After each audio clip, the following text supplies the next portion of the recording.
오늘도 주님 앞에 나와서 예배하면서 하늘 양식을 간구하는 우리 모든 성도들에게 우리 하나님께서 오병이어를 통하여서 많은 무리를 먹이시고 역사하신 그 역사, 여기 앉아있는 우리에게도 펼쳐주시고 채워주실 줄 믿습니다.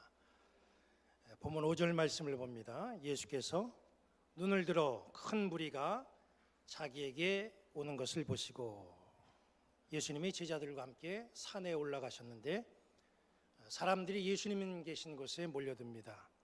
2절 말씀에도 보니까 무리가 예수님을 따랐다 그렇게 말씀합니다. 왜 사람들이 예수님 계신 곳에 몰려들고 왜 예수님을 따라옵니까? 2절 말씀 보니까 이는 병자들에게 행하시는 표적을 보았음이로라 그렇게 말씀했습니다.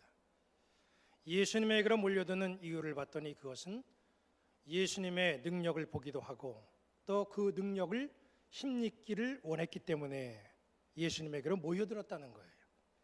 예수님을 만나서 고침받은 사람들처럼 자기들도 질병을 치유받기를 원했습니다.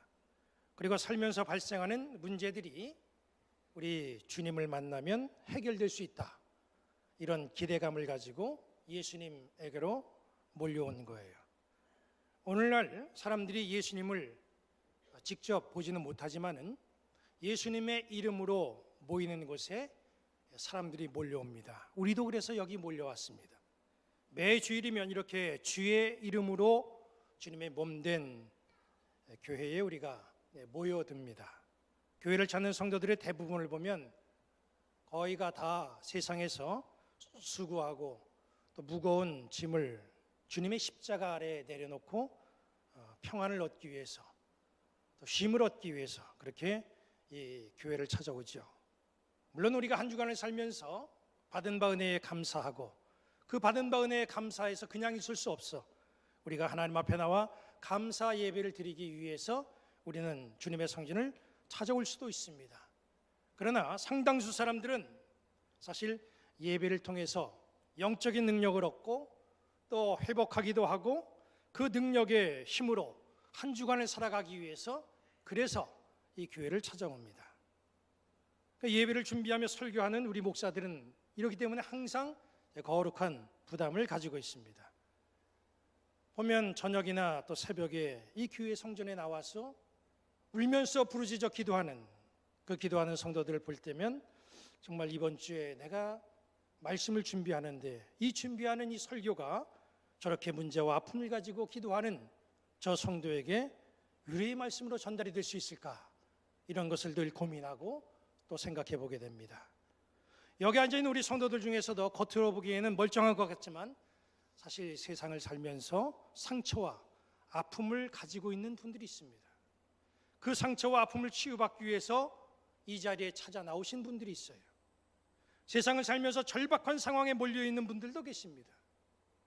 몰려든 사람들에게 배부르게 떡을 나누어 주신 우리 주님의 역사를 우리가 말씀을 통해서 보면서 우리도 주님으로부터 이 생명 양식을 좀 풍족하게 공급을 받아서 좀 영적인 포만감을 가지고 상처와 아픔이 치유되고 또 세상을 헤쳐나갈 능력과 힘을 얻는 복된 역사가 일어나는 축복의 시간이 이 시간이 되기를 주님의 이름으로 간절히 축원합니다. 5절 말씀을 다시 보면요, 예수께서 눈을 들어 큰 무리가 자기에게로 오는 것을 보시고 빌립에게 이르시되 우리가 어디서 떡을 사서 이 사람들에게 먹이겠느냐. 이 말씀 한 구절을 보면 지금 예수님이 계신 이 장소는 먹을 것을 구할 수 없는 장소구나 하는 것을 우리가 짐작해 봅니다. 그래서 주님이 말씀하시죠. 어디서 떡을 사서 이 사람들을 먹일 수가 있느냐, 빌립에게 물어보는 거예요. 그런데 주님께서 이렇게 빌립에게 물어보시는 것은 먹을 문제를 해결할 수 없어서 묻는 건 아닙니다. 6절 말씀에 말씀하시는 우리 주님의 말씀을 한번 보시기 바랍니다. 이렇게 말씀하심은 친히 어떻게 하실지를 아시고 빌립을 시험하고자 하심이라 그랬어요. 주님은 그 현장에는 지금 먹을 게 없지만 그러나 무리들을 먹이실 계획은 이미 다 갖고 계시다는 거예요. 그런데도 빌립에게 묻습니다. 우리가 어디서 떡을 사서 이 사람을 먹이겠느냐? 이렇게 물었어요. 왜 예수님이 방법도 다 알고 계시면서 충분히 먹일 수 있으면서 왜 이런 물음을 빌립에게 합니까? 여기 말씀 보니까 그 이유는 시험하기 위해서 물었다는 거예요. 떡을 구하기 위해서 묻는 질문이 아니라 시험하기 위해서 묻는 질문입니다. 주님은 오늘날 우리에게도 종종 시험하십니다. 왜 시험합니까? 결론은 은혜와 복을 주시기 위해서 시험하시는 거예요. 창세기 22장 1절 보면요, 그 일 후에 하나님이 아브라함을 시험하시려고 그를 부르시되 아브라함아 하시니 그가 이르되 내가 여기 있나이다. 주님은 부르시고 이제 아브라함은 응답합니다. 하나님은 아브라함을 왜 부르셨어요? 여기 보니까 시험하기 위해서 불렀답니다. 그러나 하나님이 아브라함을 시험하시는 그 이유는 뭐예요? 그 이유는 아브라함이 가지고 있는 믿음을 확인하시고 결국에는 복을 주시기 위해서 불렀다는 거예요. 그래서 시험했다는 거예요. 애굽에서 나온 이스라엘 백성들이 넉넉 잡고 일주일이면 충분히 애굽에서 가나안 땅까지 들어갈 수가 있어요. 그렇게 먼 거리는 아닙니다. 그런데 하나님은 왜 40년 동안 이스라엘 백성들을 광야에서 그렇게 머물게 했습니까? 그 이유를 신명기 8장 15절 16절은 이렇게 말씀하고 있습니다. 너를 인도하여 그 광대하고 위험한 광야 곧 불뱀과 전갈이 있고 물이 없는 간조한 땅을 지나게 하셨으며 또 너를 위하여 탄탄한 반석에서 물을 내셨으며 네 조상들도 알지 못하던 만나를 광야에서 내게 먹이셨나니 이는 다 너를 낮추시며 너를 시험하사 마침내 내게 복을 주려 하심이었느니라 그랬습니다. 시험하시고 마침내 복을 주시기 위해서 그렇게 했다는 거예요. 우리는 시험이 올 때 그 시험을 저주로 생각하지 마시기 바랍니다. 시험을 심판으로 생각하지 마세요. 우리에게 임하는 시험은 은혜를 위한 통과 절차라고는 사실을 꼭 여러분들이 기억하시기 바랍니다. 본문에서 예수님이 빌립에게 시험하시면서 던져지는 이 질문, 이건 다 대책이 있는 질문입니다. 다만 예수님은 빌립이 문제 해결을 위한 답을 제대로 알고 있는지 이걸 지금 시험하고 있는 거예요. 빌립이 예수님의 시험을 받습니다. 예수님이 빌립에게 원하는 답이 있어요. 그 원하는 답이 뭐예요? 예수님이 어디에서 떡을 사서 이 사람들을 먹일 수 있느냐 그렇게 물으면 빌립은 여기서 무슨 다른 방법이 있겠습니까? 그러나 예수님이 계시니 예수님이면 다 하실 수 있습니다. 예수님이 해주십시오. 예수님밖에 방법이 없습니다. 이런 대답을 얻기를 원하셨던 거예요. 예수님은 특유의 화투가 있습니다. 화법이 있어요. 요한복음 2장에도 보면 비슷한 화법이 나옵니다. 거기 보면 가나의 혼인잔치에 예수님과 마리아와 제자들이 초청을 받아서 그 잔치에 참여하지요. 한창 잔치가 무르익을 즈음에 포도주가 떨어집니다. 잔치집 주인은 당황해서 안절부절이지요. 그때 예수님의 어머니 마리아가 어떻게 합니까? 예수님에게 말을 겁니다. 포도주가 떨어졌습니다. 알려주지요. 예수님은 마리아의 말을 듣고 이 포도주 떨어진 게 나하고 무슨 상관이냐고 한 발 물렀습니다. 그래도 마리아는 요한복음 2장 5절에 이렇게 말합니다. 그의 어머니가 하인들에게 이르되 너희에게 무슨 말씀을 하시든지 그대로 하라 하니라 그랬어요. 마리아는 예수님의 화법도 잘 알고 예수님의 속성을 잘 알고 계셨어요. 그래서 문제 해결은 예수님이 저렇게 말씀하셔도 문제 해결이 예수님에게 있다, 이걸 알고 있었어요. 믿었어요. 그러니까 예수님이 뭐라고 말씀하든지 간에 그 말하는 그 말에 신경 쓰지 말고 그냥 믿음대로 간구하라. 그렇게 마리아가 사람들에게, 하인들에게 그렇게 얘기를 했던 거예요. 예수님은 빌립에게서도 이런 마리아와 같은 믿음과 대답을 원했던 거죠. 우리가 어디서 떡을 사서 이 사람들을 먹일 수가 있지? 이게 몰라서 묻는 말씀이 아닙니다. 바로 이런 질문에는 주님이 여기 계시는데 우리가 무슨 걱정입니까? 무슨 문제입니까? 주님이 우리와 함께 계시니 우리는 아무 염려 없습니다. 이런 믿음의 대답을 주님이 원하셨다는 거예요. 그런데 빌립의 대답은 어떤 대답이었습니까? 여기 7절 말씀을 보십시오. 빌립이 대답하되 각 사람으로 조금씩 받게 할지라도 200데나리온의 떡이 부족하리이다 그랬습니다. 빌립은 믿음의 대답을 해야 되는데 믿음의 대답은 하지 않고 떡값만 계산했습니다. 이 문제가 빌립만 있는 건 아니에요. 함께 있던 제자 안드레도 마찬가지의 문제를 가지고 있었어요. 8절 9절을 보시기 바랍니다.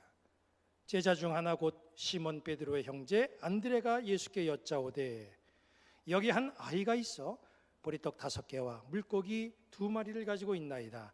그러나 그것이 이 많은 사람에게 얼마나 되겠사옵나이까. 무리 중에는 먹을 것을 가지고 있는 어린아이가 있었어요. 이 아이는 보리떡 5개와 물고기 2마리를 가지고 있었습니다. 그것에 대해서 안드레가 얘기합니다. 주님, 먹을 것이 있기는 있습니다. 그러나 그것이 모두가 나누기에는 턱없이 부족한 분량입니다. 먹을 것을 해결하는 데 있어서 빌립은 비용을 계산했고 안드레는 분량을 계산했어요. 그러나 빌립과 안드레가 생각한 이 계산 방법은 문제 해결을 이루는 그런 방법이 아니죠. 문제 해결의 방법은 오직 우리 예수님에게만 있었다는 거예요. 사람들을 먹이는 것에 대해서 예수님은 이미 해결할 수 있는 방법을 다 마련해 놓고 빌립을 시험한 거예요. 그렇게 물어봤던 겁니다. 그래서 믿음이라는 게 뭘까요? 믿음이 뭐냐라고 얘기하면 우리는 여러 가지로 얘기할 수 있어요. 오늘 이 본문의 말씀에 근거해서 믿음의 문제를 우리가 함께 생각해 보면 믿음이란 예수님의 마음을 아는 게 믿음입니다. 우리에게 발생한 상황 1, 사실 이건 큰 문제가 아니에요. 일어난 일에 대해서, 우리가 가지고 있는 문제에 대해서 예수님이 과연 어떤 생각을 갖고 계시는가, 이걸 알아내는 거, 이게 우리에게는 가장 필요한 겁니다. 이걸 알면 어떤 일이 벌어지든지 간에 믿음의 길을 걸어갈 수 있어요. 빌립에게 믿음이 있었다고 한다면 예수님이 어디서 떡을 사서 이 사람들을 먹일까? 그렇게 말씀하셨을 때에 아이고, 주님은 해결책 다 가지고 계시면서 내가 다 아는데, 주님이 다 하실 수 있는 건 내가 다 아는데 괜히 또 저는 말씀을 하시네 하면서 마음속에 초조하지 아니하고 아마 느긋한 마음을 가졌을 겁니다. 다 될 줄 알고 있으면 어떤 상황이 우리 앞에 전개된다고 할지라도 거기에는 근심과 걱정이 있을 수가 없어요. 바로 이게 믿음이라는 겁니다. 예수님도 6절에 친히 어떻게 하실 것을 아시고 그렇게 말씀하셨다고 기록하고 있습니다. 예수님이 친히 어떻게 하실지 그 마음을 알아내는 것, 이게 바로 우리가 가져야 될 믿음이라는 거예요. 우리가 기도를 통해서 주님과 접촉을 시도할 때 가장 중요하게 생각해야 될 것은 주님의 마음, 주님의 생각, 이걸 알아내는 겁니다. 어떤 계획을 세워놓고 기도할 때 내가 세운 계획, 내가 세운 그 모든 어떤 내용들, 이것에 대해서 주님은 어떤 생각을 갖고 계실까? 주님은 어떤 계획이 있으실까? 이걸 묻고 알아내야 되는 거, 이 중요한 문제입니다. 우리가 상대와 소통하는 데 있어서 중요한 것 가운데 하나가 뭐냐면 상대의 마음을 읽어야 돼요. 주로 이 방법이 어디서 많이 사용되냐 하면 선거철에 많이 사용됩니다. 그래서 위후보자들이 유권자를 찾아갈 때에 저 사람의 마음이 어떤 마음일까, 어떤 생각을 가질까, 이걸 먼저 알아내고 그리고 그 코드에 맞게 대화를 풀어갑니다. 이러면 이게 소통이 되는 거예요. 그런데 가끔 가다가 잘못된 정보를 가지고 접근하는 사람들이 있어요. 이건 큰일 나는 거예요. 저한테도 어떤 경우에 이 후보자들이 찾아옵니다. 근데 정보를 잘못 알고 오시는 것 같아. 저에게 무슨 자리를 얘기하고 명예를 얘기하면 굉장히 좋아할 줄 알았나 봐요. 오히려 큰일 날 일이에요. 그런 거는 잘못 상대방의 마음을 읽으면 오히려 표를 깎이게 됩니다. 나와 주님과 소통도 마찬가지예요. 나에게 닥친 문제를 놓고 기도할 때에 그 문제에 대해서 주님의 마음을 알아내는 거, 이거 얼마나 중요한 일인지 모릅니다. 빌립과 안드레는 주님의 질문에 대답을 했어요. 그런데 그 대답은 자기의 생각만 얘기한 것이지 주님이 어떤 마음을 갖고 계시는지 그거에 대해서는 전혀 살펴보질 못했습니다. 이제 이 말씀 잠시 뒤에 예수님이 물고기 2마리와 보리떡 5개를 가지고 모든 사람을 먹인다고 하는 계획을 알았다고 한다면 빌립이 떡값 계산했겠어요? 안드레가 물고기 2마리와 보리떡 5개를 가지고 모든 사람들이 이제 곧 배불리 먹게 된다, 이걸 알았다고 한다면 이 오병이어가 하찮은 것이다, 하찮은 분량이다, 이렇게 생각했겠습니까? 장소나 상황, 비용, 분량, 이런 건 중요한 것이 아니에요. 우리가 처한 상황 속에 우리 예수님이 가지고 계시는 생각, 이걸 먼저 알아내는 거, 이게 우리에겐 중요한 문제입니다. 안드레의 말대로 물고기 2마리, 보리떡 5개, 모인 수많은 사람들에게는 이건 사실 아무것도 아니에요. 그런데 그 아무것도 아닌 것이 예수님의 손에 붙들렸을 때에 예수님이 그걸 붙들고 축복하시니까 놀라운 기적의 역사가 나타나잖아요. 그 속에 우리 예수님이 가지고 계신 놀라운 계획이 있잖아요. 여기 11절 말씀 보세요. 예수께서 떡을 가져 축사하신 후에 앉아있는 자들에게 나눠주시고 물고기도 그렇게 그들의 원대로 주시니라 그랬습니다. 떡과 물고기를 사람들이 배불리 먹을 수 있도록 아주 그냥 원 없이 주셨다는 거예요. 빌립과 안드레는 나름대로 질문에 대해서 자기들의 의견과 대답을 제시했습니다. 그러나 그들의 생각은 하나도 예수님 앞에 반영된 게 없어요. 결론은 다 예수님이 하신 겁니다. 우리는 오늘 원근각처에서 예배하기 위해 지금 이 자리에 모여 있습니다. 모인 우리들에게는 영혼을 건강하게 할 하늘 양식이 필요해요. 오늘 우리가 모인 이 예배의 자리가 예수님이 오병이어로 기적을 베푼 놀라운 역사의 현장이 되기를 주님의 이름으로 간절히 축원합니다. 세상에서 지친 영혼들이 하늘 양식으로 배부르게 되는 것이 우리 주님의 뜻입니다. 그래서 주님은 모인 우리에게 하늘 양식을 가능하면 아주 풍족하게 주시기를 원해요. 어디에서 생명의 떡을 구하여 우리 모든 사람들이 배불리 먹을 수가 있습니까? 지쳐있는 이스라엘 백성들에게 이사야 55장 1절은 이렇게 말씀하고 있습니다. 오라 너희 목마른 자들아 물러나오라. 돈 없는 자도 오라. 너희는 와서 사 먹되 돈 없이 값없이 와서 포도주와 젖을 사라 말씀했습니다. 우리가 앉아있는 이 자리가 하늘 양식이 풍족하게 내리는 은혜의 자리인 줄로 믿으시기 바랍니다. 이 자리가 생명의 떡을 얻는 그런 아름다운 축복된 자리라고 그렇게 고백하는 성도들이 되어야 됩니다. 그리고 그 믿음으로 하늘 양식을 배부르게 채우는 복된 시간이 되기를 축원합니다. 그러나 우리가 하늘 양식으로 배부르게 되는 것이 우리에게 있어서 최종 목표는 될 수가 없어요. 12절 말씀을 보세요. 그들이 배불리 먹었죠. 오병이어의 능력으로 참 많은 것을 얻었습니다. 그들이 배부른 후에 예수께서 제자들에게 이르시되 남은 조각을 거두고 버리는 것이 없게 하라. 이건 무슨 음식물 쓰레기 모으라는 게 아니에요. 분리수거해가지고 잘 정돈되게 버리라, 그런 뜻이 아니에요. 남은 조각을 버리지 말고 모으라고 하는 데는 그만한 뜻이 있습니다. 하늘 양식은 절대로 음식물 쓰레기가 될 수 없어요. 그 남은 조각, 우리가 먹고 남은 조각, 그것은 또 누군가와 나눠야 될 소중한 하늘 양식이라는 거예요. 그 남은 하늘 양식이 필요한 것은 이 세상에 반드시 있습니다. 그것을 위해서 남은 하늘 양식은 우리가 거둬들여야 돼요. 우리 한국교회는 130년의 짧은 기간에 엄청난 부흥의 역사를 이루었습니다. 이런 일이 일어나기까지는 오병이어로 펼쳐진 역사가 있었어요. 사진을 보시기 바랍니다. 1882년에 미국과 수호 통상조약을 체결한 우리나라는 1883년 이듬해 민영익, 홍영식, 서광범으로 구성된 보빙 사절단을 미국에 보내지요. 1883년 7월에 제물포에서 배를 타고 출발해가지고 일본 거쳐가서 미국 샌프란시스코에 9월 2일에 도착을 합니다. 배 타고 2달 동안 태평양을 건너간 거예요.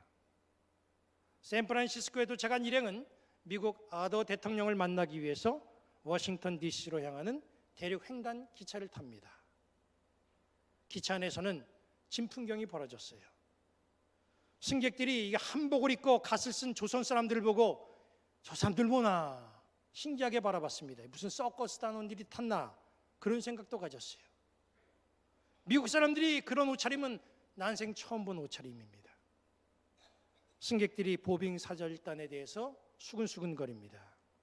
그런데 그 기차 안에는 볼티모어 대학교 총장인 가우처 박사가 타고 있었어요. 가우처 박사도 신기해가지고 저 사람들이 도대체 뭘까? 이 보빙 사절단에게 접근해가지고 말을 겁니다.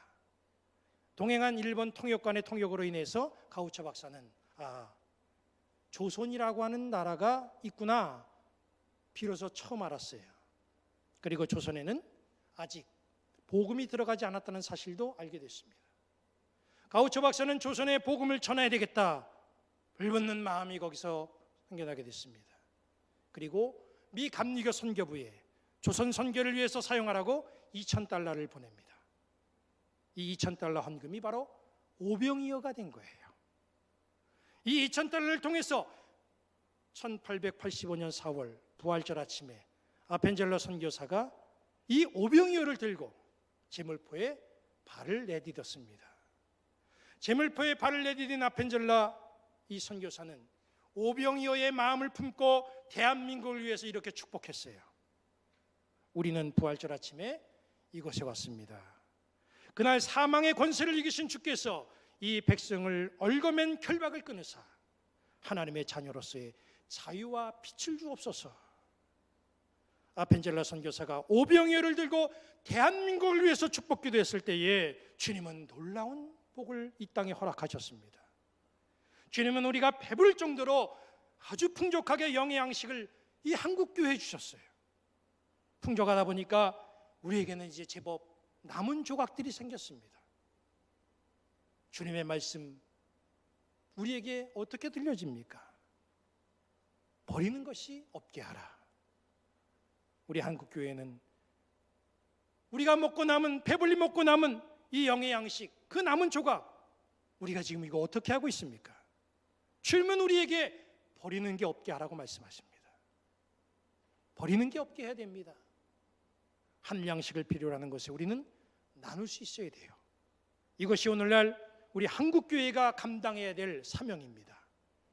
주님이 계신 이 성전에서 풍족하게 생명의 양식을 받으시기를 바랍니다. 그리고 남은 조각이 생긴다면 기도하시기 바랍니다. 어디에서 누구와 이 남은 조각을 나눌 것인가 기도하며 충분히 생각해 보시기 바랍니다. 생명 양식이 필요한 곳에 이 남은 조각 이걸 나눠줄 수 있는 풍족하고 능력 있는 우리 주의 백성들이 되시기를 주님의 이름으로 간절히 축원합니다.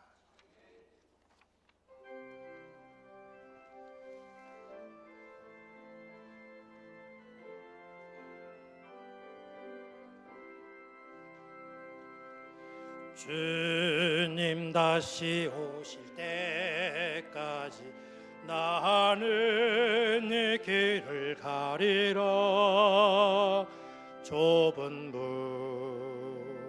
좁은 길